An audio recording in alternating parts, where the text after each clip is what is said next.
अचानक उन्हें एक हल्की सी आवाज सुनाई दी, मानो कोई फुसफुसा रहा हो।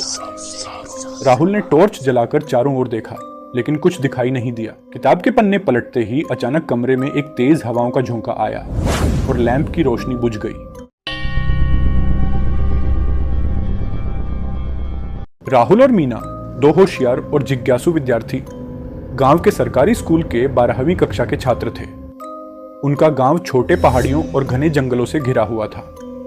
गांव के बुजुर्ग हमेशा उन्हें जंगल में जाने से मना करते थे, कहते थे कि वहां कुछ अनजान शक्तियां रहती हैं।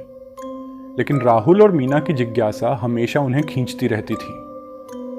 गर्मियों की एक शाम जब सूरज ढल चुका था और चारों ओर हल्का अंधेरा छा रहा था, दोनों ने सोचा कि क्यों न जंगल की सैर की जाए। स्कूल के छुट्टी का दिन था और वे दोनों घर के बंधनों से कुछ समय के लिए दूर जाना चाहते थे। उन्होंने अपने बैग में टॉर्च, पानी की बोतलें और कुछ खाने का सामान डाल लिया और चुपचाप घर से निकल पड़े। जंगल का रास्ता पहले तो उन्हें काफी रोमांचक लगा। चारों ओर पक्षियों की चहचहाहट और पेड़ों की सरसराहट ने माहौल को रहस्यमयी बना दिया था।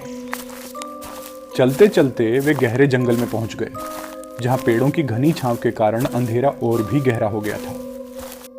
धीरे धीरे उन्हें एहसास हुआ कि वे रास्ता भूल चुके हैं। अचानक उनकी नजरें एक पुरानी टूटी फूटी हवेली पर पड़ी। हवेली के चारों ओर घनी झाड़ियां उगी हुई थीं और उसकी दीवारों पर समय की मार साफ दिखाई दे रही थी। हवेली के दरवाजे पर एक बड़ा सा ताला लटका हुआ था, लेकिन वह ताला टूट चुका था।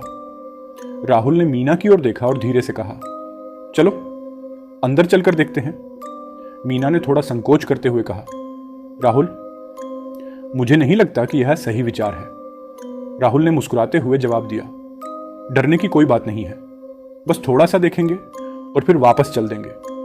दोनों ने धीरे से दरवाजा खोला और अंदर चले गए। अंदर का दृश्य और भी भयानक था। हवेली के अंदर चारों ओर धूल जमी हुई थी और मकड़ी के जाले लटके हुए थे।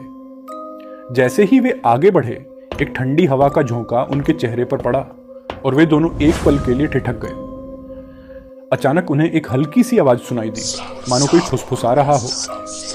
राहुल ने टॉर्च जलाकर चारों ओर देखा, लेकिन कुछ दिखाई नहीं दिया। मीना ने राहुल का हाथ पकड़ लिया और दोनों ने कदम बढ़ाया। हवेली के अंदर एक बड़ा सा हॉल था, जिसकी छत से एक पुराना झूमर लटक रहा था। झूमर हिल रहा था, मानो किसी ने अभी अभी उसे छुआ हो। राहुल ने टॉर्च की रोशनी झूमर पर डाली। तभी उन्होंने देखा कि हॉल के एक कोने में एक दरवाजा था, जो आधा खुला हुआ था। राहुल और मीना ने उस दरवाजे की ओर बढ़ने का निश्चय किया। जैसे ही वे दरवाजे के पास पहुंचे, उन्हें लगा कि अंदर से कोई हल्की हल्की रोशनी आ रही है। दरवाजा खोलते ही उन्हें एक पुरानी सीढ़ी दिखाई दी, जो नीचे की ओर जा रही थी। दोनों ने धीरे धीरे सीढ़ियों से नीचे जाना शुरू किया। नीचे पहुंचकर उन्होंने देखा कि वहां एक छोटा सा कमरा था, जिसमें कुछ पुरानी किताबें और कागज बिखरे हुए थे। कमरे के बीचों बीच एक मेज पर एक पुराना लैंप रखा हुआ था, जो अब भी जल रहा था। राहुल ने एक किताब उठाई और देखा कि वह किसी अज्ञात भाषा में लिखी हुई थी। किताब के पन्ने पलटते ही अचानक कमरे में एक तेज हवाओं का झोंका आया और लैंप की रोशनी बुझ गई। मीना ने घबराकर राहुल का हाथ पकड़ लिया और कहा, राहुल, हमें यहां से निकलना चाहिए। लेकिन राहुल की जिज्ञासा अभी भी शांत नहीं हुई थी। उसने कहा, थोड़ा और देख लेते हैं, शायद हमें कुछ और मिल जाए। उन्होंने टॉर्च की रोशनी में और भी कागज और किताबें देखनी शुरू की। तभी उन्हें एक कोने में एक छोटा सा लकड़ी का बक्सा मिला। बक्से पर अजीब से निशान बने हुए थे। राहुल ने बक्से को खोलने की कोशिश की, लेकिन वह नहीं खुला। तभी उन्होंने देखा कि बक्से के किनारे पर एक छोटा सा बटन था। बटन दबाते ही बक्सा खुल गया और अंदर से एक पुराना पीला सा पत्र निकला। पत्र पर लिखा था, जो इस पत्र को पढ़ रहा है उसे चेतावनी है कि यह हवेली शापित है। यहां आने वाला कोई भी व्यक्ति सुरक्षित नहीं रहेगा। अगर तुम यह पढ़ रहे हो तो तुरंत यहां से चले जाओ, वरना तुम्हारी आत्मा भी इस हवेली में फंसी रह जाएगी।